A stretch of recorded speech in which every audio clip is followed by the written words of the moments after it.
प्रिय छात्रों, हिंदी के इस शिक्षण सत्र में आपका हार्दिक स्वागत है। आज हम परीक्षा की उत्तर पुस्तिका में प्रश्नोत्तर लिखने के तरीके की चर्चा करेंगे। चाहे हाई स्कूल हो अथवा इंटर, उत्तर लिखने का तरीका एक जैसा होता है, केवल प्रश्न अलग अलग होते हैं। ये आपकी उत्तर पुस्तिका है।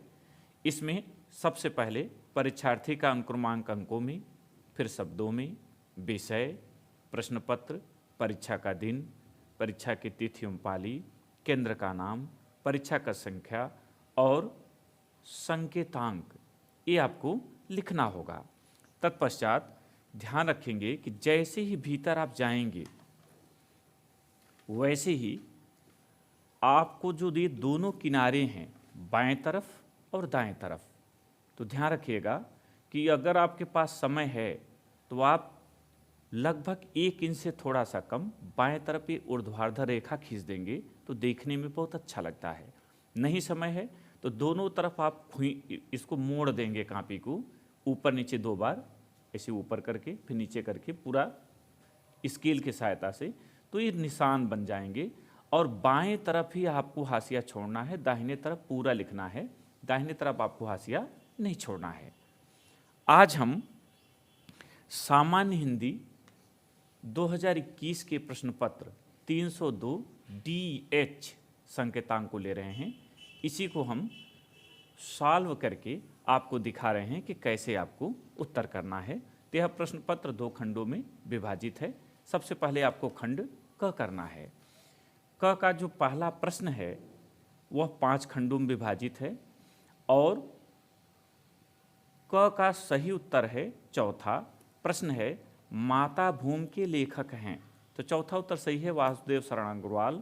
तो उत्तर लिखने का तरीका इस तरह से होगा कि आपने खंड क डाल दिया, प्रश्नोत्तर संख्या 1 लिख दिया, बाएं तरफ क ख ग घ अंग, ये जो 5 खंड हैं इसे लिख दिया और इनके जो विकल्प सही हैं उन नंबरों को लिख दिया। फिर उनके सामने जो सही विकल्प है उसे लिखा। जैसे क में चौथा सही है वासुदेव शरण अग्रवाल, तो आपने यहाँ वासुदेव शरण अग्रवाल लिख दिया। यहाँ सही का निशान नहीं लगाना है क्योंकि आपने सही उत्तर ही लिखा है। इसी तरह से ख में अगर आप देखें तो ख में डॉक्टर हजारी प्रसाद द्विवेदी की रचना है, तो सही उत्तर है दूसरा विचार प्रवाह। तो यहाँ पर हमने ख में दूसरा विचार प्रवाह का उल्लेख किया है।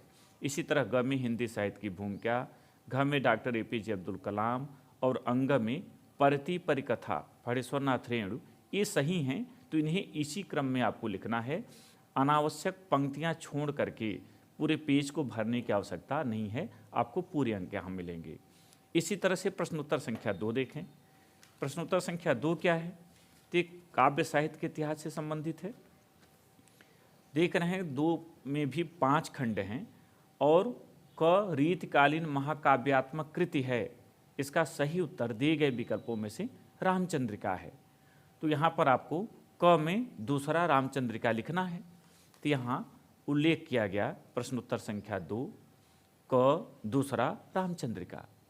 इसी तरह से जो ख है, तीसरा सप्तक का प्रकाशन वर्ष है, तो तीसरा सप्तक सन 1959 ईस्वी में प्रकाशित हुआ था और यह तीसरे विकल्प के रूप में है, तो इसलिए आप यहाँ उल्लेख करेंगे तीसरा सन 1959 ईस्वी। इसी तरह से ग का जो चौथा विकल्प सही है मैथिषण गुप्त, घ में पहला सही है गजानन माधव मुक्तिबोध और अंग में तीसरा सही है सिद्धराज। तो इस तरह से आप क्रम से उत्तर लिख देंगे, यहाँ कहीं भी सही का निशान लगाने की आवश्यकता नहीं है। अब आइए प्रश्न संख्या 3 की ओर चलते हैं। प्रश्न संख्या 3, दिए गए गद्यांश पर आधारित निम्नलिखित प्रश्नों के उत्तर दीजिए। यहाँ 2 गद्यांश दिए होते हैं तो एक चुनना होता है जो आपको सरल लगे। हम पहले को ले रहे हैं। भगवान बुद्ध ने मार विजय के बाद वैरागियों की पलटन खड़ी की थी। यहाँ से लेकर योग और भोग की मिलन लीला को देख रहा हूँ। ये पैराग्राफ देखने के बाद आप ये समझ जाएंगे, पूरा पढ़ लेंगे कि यह किस पाठ का है, इसका भाव क्या है, और तब प्रश्न उत्तर की ओर चलेंगे। तो यहाँ पहला प्रश्न है, कौन बोधिसत्वों का शिरोमणि बन गया? तो आप जब पैराग्राफ पढ़ेंगे तो यहाँ देख रहे हैं कि असल में मार कामदेव का ही नामांतर है। ऐसे करके देखते आएंगे तो नीचे मिलेगा यक्षों के वज्रपाण नामक देवता इस वैराग्य प्रवण धर्म में घुसे और बोधिसत्वों के शिरोमणि बन गए। तो आपको उत्तर भी इसी तरह से बनाना है। प्रश्न उत्तर संख्या 3 ये सामने आप देख रहे हैं, आपको दिखाई दे रहा होगा स्पष्ट। आप सबसे पहले संकेत लिख देंगे जिस पैराग्राफ को लेंगे, ऊपर या नीचे। तो भगवान बुद्ध देख रहा हूँ पहला लिया गया है। पहले प्रश्न का उत्तर है यक्षों के वज्रपाण नामक देवता बोधिसत्वों के शिरोमणि बन गए, बस इतना ही लिखना है। इसके बाद दूसरा प्रश्न, और दूसरा प्रश्न इन्होंने पूछा है मार शब्द किसका पर्यायवाची है। तो आपने यहाँ देखा है मार मदन का भी नामांतर है, नामांतर माने पर्यायवाची। तो यहाँ लिखेंगे कि मार मदन अर्थात कामदेव का पर्यायवाची है। तीसरा प्रश्न देखें, बोधिसत्व और अभिचार शब्द का अर्थ स्पष्ट कीजिए। तो उत्तर लिखने का तरीका दोनों तरह से हो सकता है। आप इसे पैराग्राफ में भी लिख सकते हैं, और यहाँ आप क्या करें, पैराग्राफ में न लिख करके एक तरफ शब्द दूसरे तरफ अर्थ हेडिंग डाल दें। शब्द के नीचे बोधिसत्व, इसका अर्थ होता है बुद्धत्व प्राप्त करने का अधिकारी, और शब्द के नीचे अभिचार और उत्तर अनुष्ठान या अनुचित कार्य हेतु तंत्र मंत्र का प्रयोग, दोनों में से कोई एक का उल्लेख करें। फिर जो आपका चौथा प्रश्न है रेखांकित अंश की व्याख्या, यहाँ रेखांकित है श्री सुंदरी साधन तत्पराणाम योगश्च भोगश्च करस्थ एव, इतने अंश की आपको व्याख्या करनी है। तो यहाँ रेखांकित अंश की व्याख्या हेडिंग डाल देंगे और इस तरह से लिखेंगे, निबंधकार डॉक्टर हजारी प्रसाद द्विवेदी जी ने कौल साधना के संदर्भ में प्रस्तुत सूक्ति को उद्धृत किया है, जिसका अभिप्राय है कि सच्चे कौल साधक के एक हाथ में भोग है तो दूसरे हाथ में योग है। यह सच्चे साधक के लिए ही संभव है। तत्कालीन समय में भोग की प्रधानता हो गई थी। यानी जितना रेखांकित है उसी का भाव आपको स्पष्ट करना है। पांचवा प्रश्न है पाठ का शीर्षक और लेखक का नाम लिखिए। आप इसी तरह से उत्तर लिख देंगे। पांचवा, पाठ का शीर्षक अशोक के फूल और लेखक का नाम आचार्य हजारी प्रसाद द्विवेदी है। यदि संदर्भ पूछा जाएगा तब यहाँ हेडिंग भी डाल देंगे संदर्भ, लेकिन यहाँ संदर्भ पूछा नहीं गया है। आपका ये कंप्लीट उत्तर माना जाएगा, आपको इसमें बहुत विस्तार करने की आवश्यकता नहीं है। इसी तरह से प्रश्नोत्तर संख्या 4 पर चलें। प्रश्नोत्तर संख्या 4 है, दिए गए पद्यांश पर आधारित निम्नलिखित प्रश्नों के उत्तर दीजिए। नील परिधान बीज सुकुमार, ये पहला आप देख रहे हैं, जयशंकर प्रसाद जी के श्रद्धा मनु का है, हम इसी को ले रहे हैं। आप दोनों में से कोई एक ले सकते हैं। पहला प्रश्न है, इस पद्यांश में किसकी सुंदरता का वर्णन किया गया है। नील परिधान बीज सुकुमार, खुल रहा मृदुल अधफुलांग, खिला हो ज्यों बिजली का फूल, मेघबन बीज गुलाबी रंग। समझ गए होंगे आप। तो उत्तर लिखने का तरीका, आपने प्रश्नोत्तर संख्या 4 डाला, फिर संकेत दे दिया नील परिधान डॉट डॉट हो छवि धाम। ध्यान रखिएगा कि जो लिखेंगे, अगर नीचे वाला लिख रहे हैं तो उसको यहाँ लिख देना है। यहाँ ये नहीं लिखना है कि प्रश्नोत्तर संख्या 4 का अथवा, ऐसा नहीं लिखना है। फिर पहला उत्तर, इस पद्यांश में श्रद्धा की सुंदरता का वर्णन किया गया है। जितना पूछा गया उतना ही आपको लिखना है, बहुत विस्तार करके समय नष्ट नहीं करना है, क्योंकि पेपर में समय कम मिलता है और लिखना ज़्यादा होता है। अब दूसरा प्रश्न देखें, परिधान और छविधाम शब्द का अर्थ स्पष्ट कीजिए। तो वही तरीका जो पहले आप कराए हैं, एक तरफ शब्द दूसरे तरफ अर्थ। शब्द के नीचे परिधान आपने लिखा, उत्तर जो उसका अर्थ है वस्त्र या वेशभूषा, दो में से कोई एक लिख देंगे। छविधाम शब्द के नीचे अर्थ में सौंदर्य का भंडार या अपार सौंदर्य से युक्त, दोनों में से कोई एक लिख देंगे। फिर तीसरा प्रश्न आपका है, व्योम और अरुण शब्द किस किस शब्द के पर्यायवाची हैं, माने किसी का पर्याय आपको देना है। तो यहाँ सीधा सीधा आपको उत्तर लिखना है, व्योम शब्द आकाश का और अरुण शब्द लाल रंग के पर्यायवाची हैं। फिर चौथा, रेखांकित अंश की व्याख्या कीजिए। यहाँ रेखांकित अंश का भावार्थ स्पष्ट कीजिए, ऐसा पूछा गया है। और रेखांकित अंश क्या है आप देख लें, खिला हो ज्यों बिजली का फूल, मेघवन बीज गुलाबी रंग। इतने का ही आपको व्याख्या करनी है, भावार्थ देना है। तो रेखांकित अंश की व्याख्या या रेखांकित अंश का भावार्थ हेडिंग डालेंगे। फिर लिखेंगे, कवि जयशंकर प्रसाद जी मनु के मनोभावों की अभिव्यक्ति करते हुए कहते हैं कि श्रद्धा के वस्त्रों के मध्य कहीं कहीं दिखाई दे रहे उसके सुकोमल अंग ऐसे प्रतीत हो रहे हैं मानो नीले बादलों के वन में गुलाबी रंग का सुंदर बिजली का फूल खिला हो। फिर अंतिम प्रश्न है, कविता का शीर्षक तथा कवि का नाम लिखिए। तो उत्तर भी ऐसे आप लिखेंगे, कविता का शीर्षक श्रद्धा मनु तथा कवि का नाम जयशंकर प्रसाद है। अब 5वें प्रश्न की ओर आइए। पांचवा प्रश्न दो खंडों में विभाजित है। खंड क में निम्नलिखित में से किसी एक लेखक का साहित्यिक परिचय देते हुए उनकी प्रमुख रचनाओं का उल्लेख कीजिए। शब्द सीमा 80 दिया हुआ है। लिखते समय कुछ ज़्यादा हो जाता है क्योंकि 80 शब्द में समेटना बड़ा आपके लिए कठिन होता है। तो यहाँ पहला जो ऑप्शन है आप देख रहे हैं, प्रोफेसर जी सुंदर रेड्डी, डॉक्टर हजारी प्रसाद द्विवेदी, वासुदेव शरण अग्रवाल। तो यहाँ पहला ऑप्शन लिया गया है प्रोफेसर जी सुंदर रेड्डी।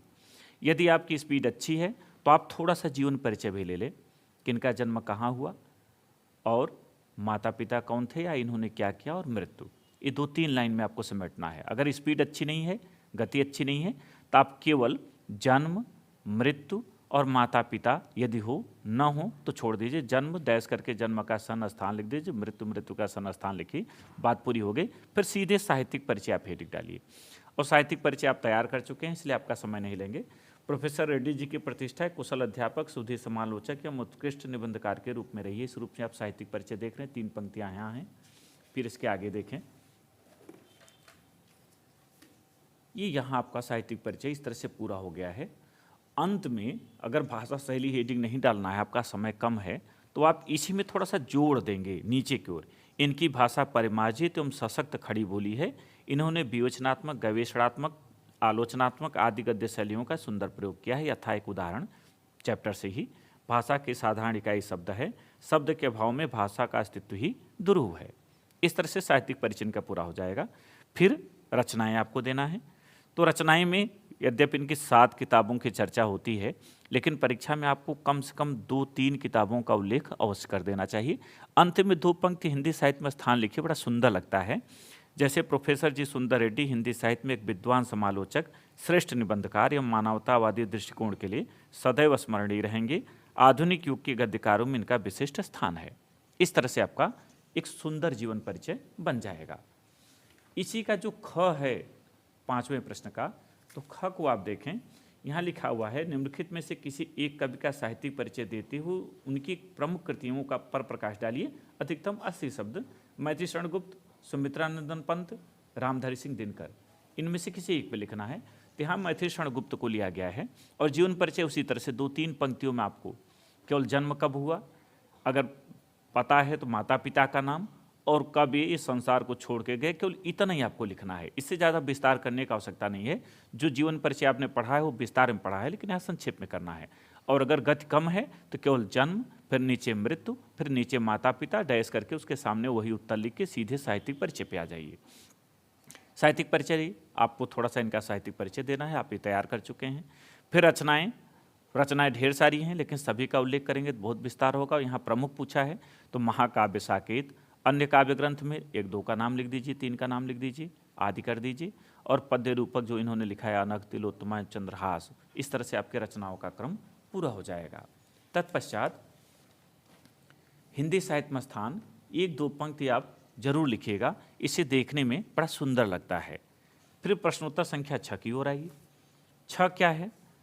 पंचलाइट अथवा ध्रुव यात्रा कहानी का सारांश लिखिए, अथवा बहादुर कहानी के उद्देश्य पर प्रकाश डालिए 80 शब्द में। सारांश थोड़ा सा बड़ा हो जाता है, उद्देश्य थोड़ा सा कम रहता है, आप कोई भी लिख सकते हैं। यहाँ हमने बहादुर कहानी के उद्देश्य को लिया है। तो आप इस तरह से प्रश्नोत्तर संख्या 6 बहादुर कहानी का उद्देश्य लिख करके और फिर आप लिखना शुरू करेंगे कि बहादुर प्रसिद्ध कथाकार अमरकांत जी की एक चरित्र प्रधान कहानी है।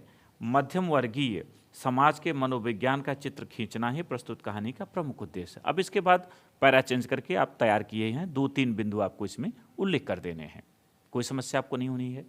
अब 7वां प्रश्न आइए। 7वां प्रश्न क्या है? स्वपठित खंड काव्य के आधार पर किसी एक खंड के एक प्रश्न का उत्तर देना है। शब्द सीमा इसकी भी 80 है।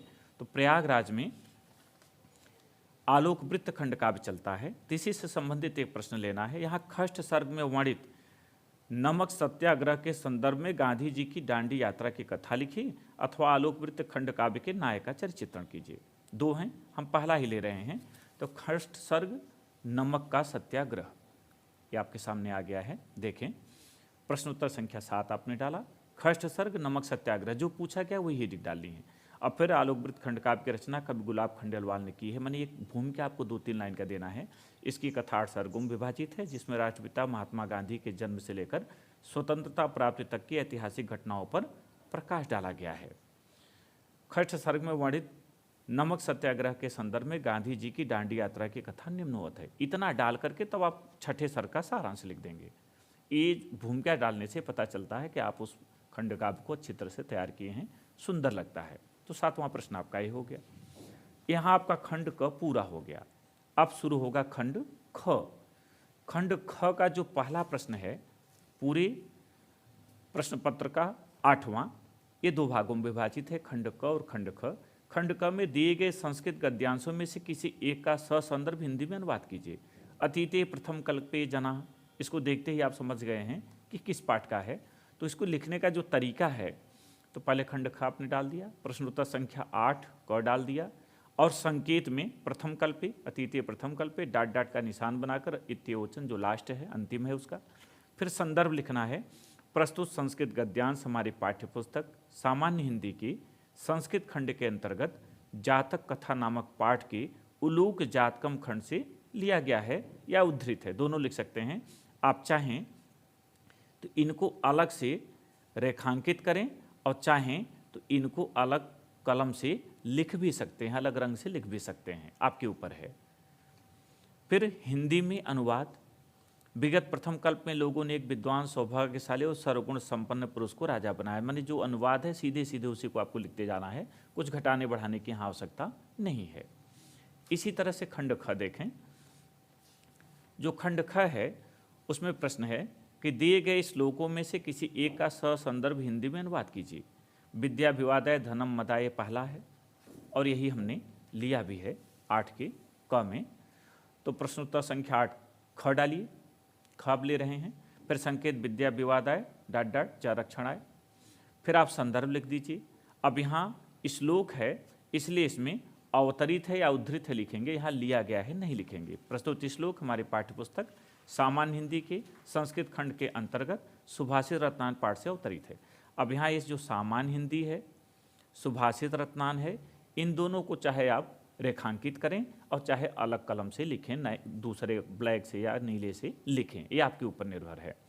फिर हिंदी में अनुवाद, सीधा अनुवाद करें। दुष्ट की विद्या विवाद के लिए, धन मत के लिए और शक्ति दूसरों को कष्ट पहुंचाने के लिए होती है। इसके विपरीत सज्जन की विद्या ज्ञान के लिए, धन दान के लिए और शक्ति दूसरों की रक्षा के लिए होती है। जो आप पहले से पढ़ चुके हैं आपको वही करना है, इधर उधर भटकना नहीं है, ना विस्तार करना है।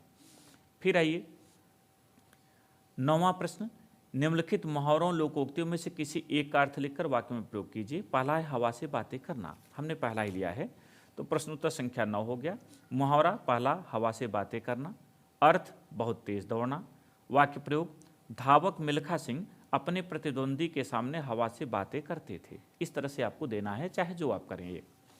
अब 10वें प्रश्न की ओर आइए। प्रश्न संख्या जो 10 है ये अलग अलग भागों में विभाजित है। खंड क, निम्नलिखित शब्दों के संधि विच्छेद के सही विकल्प का चयन कीजिए। पहला है वधुत्सव का सही संधि विच्छेद है, तो इसका सही है ब वधुधन उत्सव। तो यहाँ आप प्रश्नोत्तर संख्या 10 का पहले का ब वधुधन उत्सव। उसी तरह से अगर दूसरा आप देखें तो दूसरे में है रमेशा का सही संधि विच्छेद है और दिया हुआ है सही उत्तर रमाधन ईसा जो स में है, तो यहाँ स रमाधन ईसा। इसी तरह से जो तीसरा है उसका असही है मधुधन अरि। फिर इसका प्रश्नोत्तर संख्या 10 का ख देखें। ख में है कि दिए गए निम्नलिखित शब्दों की विभक्ति और वचन के अनुसार सही विकल्प का चयन कीजिए। पहला है आत्मन शब्द में विभक्ति और वचन है और इसका सही उत्तर है द, सप्तमी विभक्ति एक वचन यानी पहले का द। तो यहाँ आपने प्रश्नोत्तर संख्या 10 ख डाल दिया, पहला डाला, द डाला, सप्तमी विभक्ति एक वचन लिख दिया। इसी तरह से दूसरे वाले में जो सही है वो है अ, द्वितीय विभक्ति एक वचन। प्रश्नोत्तर संख्या आ जाइए इसमें 11 में, और 11 में क में है निम्नलिखित शब्द युग्मों का सही अर्थ चयन करके लिखिए। पहला है अस्त्र शस्त्र, इसका सही है फेंक कर चलाया जाने वाला हथियार और हाथ में लेकर चलाया जाने वाला हथियार यानी द। ठीक, 2 हैं इसमें खंड। तो यहाँ आप करते समय केवल प्रश्नोत्तर संख्या 11 का पहले का द फेंक कर चलाया जाने वाला हथियार और हाथ में लेकर चलाया जाने वाला हथियार सीधे लिख दें। और दूसरा ब, चूँकि दूसरा जो इन्होंने प्रश्न दिया है वो प्रश्न है अनल, अनिल और अनल, और सही है ब हवा और आग, तो आपको केवल हवा और आग लिखना है। इन प्रश्नों को यहाँ उतारने की आवश्यकता नहीं है। इसी तरह से 11 के ख में आ जाइए। निम्नलिखित शब्दों में से किसी एक शब्द के दो अर्थ लिखिए। कर, चपला, नाग। यहाँ हमने पहला कर ही लिया है, तो कर का आप ऐसे प्रश्नोत्तर संख्या 11 ख करेंगे। शब्द, फिर आगे अर्थ, शब्द के नीचे आपने कर ले लिया पहला, और दो अर्थ देने हैं तो पहला हाथ और दूसरा हाथी की सूंड हो गया। इसी तरह से 11 का ग। निम्नलिखित वाक्यांशों के लिए एक सही शब्द का चयन करके लिखिए। पहला इन्होंने दिया है गलत कार्य के लिए हट करने वाला, इसे दुराग्रही कहते हैं, जो सही है। और दूसरा संयम से और कम खर्च करने वाला, इसका पहला होगा मितव्ययी। तो इसी तरह से आप यहाँ लिखेंगे प्रश्नोत्तर संख्या 11 ग, पहला स दुराग्रही, दूसरा अ मितव्ययी। अब आप 11 के घ में आ जाइए। 11 के घ में जो प्रश्न है वो है कि निम्नलिखित में से किन्हीं दो वाक्यों को शुद्ध करके लिखिए। पहला है बेटी पराया धन होता है, दूसरा है आप प्रातः काल के समय आइएगा। तो इसका शुद्ध रूप आप जानते हैं, तो बेटी पराया धन होती है होगा, अब आप प्रातः काल आइएगा, यहाँ के समय की आवश्यकता नहीं है क्योंकि प्रातः काल अपने आप समय का बोधक है। ठीक, फिर आइए आप प्रश्न संख्या 12 पर। 12 का क, करुण रस अथवा शांत रस का लक्षण और उदाहरण लिखिए। इस तरह से आप प्रश्नोत्तर संख्या 12 क डालें, फिर करुण रस डालें। लक्षण यानी जिसे आप परिभाषा कहते हैं, प्रिय व्यक्ति अथवा वस्तु के विनाश से हृदय में शोक उत्पन्न होता है। जब यही शोक नामक अस्थायी विभाव अनुभाव संचारी भाव के संयोग से रस रूप में परिणत होता है, तब उसे करुण रस कहते हैं। इस तरह से फिर उदाहरण, मण खोए भुजंग से जननी। फिर स्पष्टीकरण, अगर आपकी गति कम है तो स्पष्टीकरण छोड़ देंगे। इसी तरह से आप देखेंगे तो ख में अनुप्रास अलंकार अथवा उपमालंकार की उदाहरण सहित परिभाषा पूछा है, और ग में दोहा छंद अथवा कुंडलिया छंद का लक्षण उदाहरण पूछा है। तो आप ये सब तैयार किए हैं, आपको पता है। तो सीधे प्रश्नोत्तर संख्या 12 ख अनुप्रास अलंकार डाला, परिभाषा, उदाहरण, स्पष्टीकरण।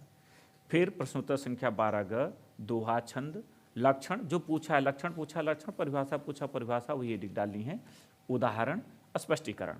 अगर आपकी गति कम है तो स्पष्टीकरण आप छोड़ सकते हैं, अंक नहीं कटेगा। फिर आइए प्रश्न संख्या 13 पर। प्रश्न संख्या जो 13 है वो आपके पत्र से संबंधित है, और यहाँ पर प्रश्न है दैनिक समाचार पत्र में प्रकाशित विज्ञापन के आधार पर लेखक के पद पर अपनी नियुक्ति के लिए इंटरमीडिएट कॉलेज के प्रबंधक का आवेदन पत्र लिखिए, अथवा अपने नगर की सफाई हेतु उससे संबंधित अधिकारी को एक प्रार्थना पत्र लिखिए। तो हमने पहला लिया है लिपिक का, तो यहाँ इसी तरह से प्रश्नोत्तर संख्या 13 डालिए।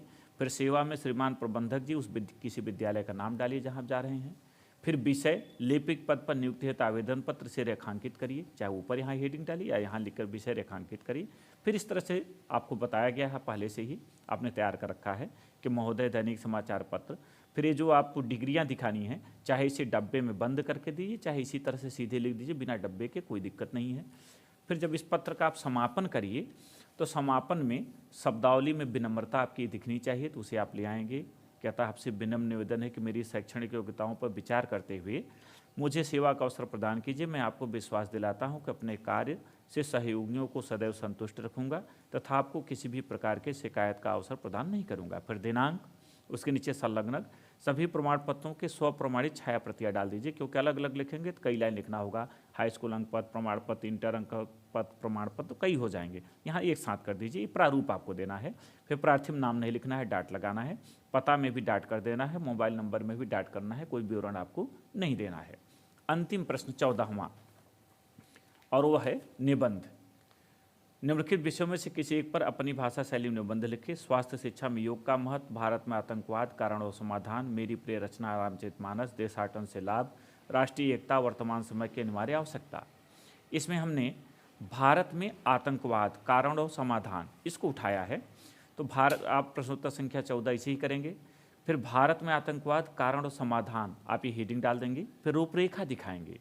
रूपरेखा में जो हेडिंग आप अंदर लेना चाहें, जैसे यहाँ प्रस्तावना, आतंकवाद का अर्थ, आतंकवाद के कारण, आतंकवाद के परिणाम, भारत में आतंकवाद, आतंकवाद को रोकने के उपाय, उपसंहार, इतने में लिया गया है। आप इसे कम या अधिक भी कर सकते हैं, लेकिन ज़्यादा बड़ा ना करें, अन्यथा आपका समय ज़्यादा जाएगा।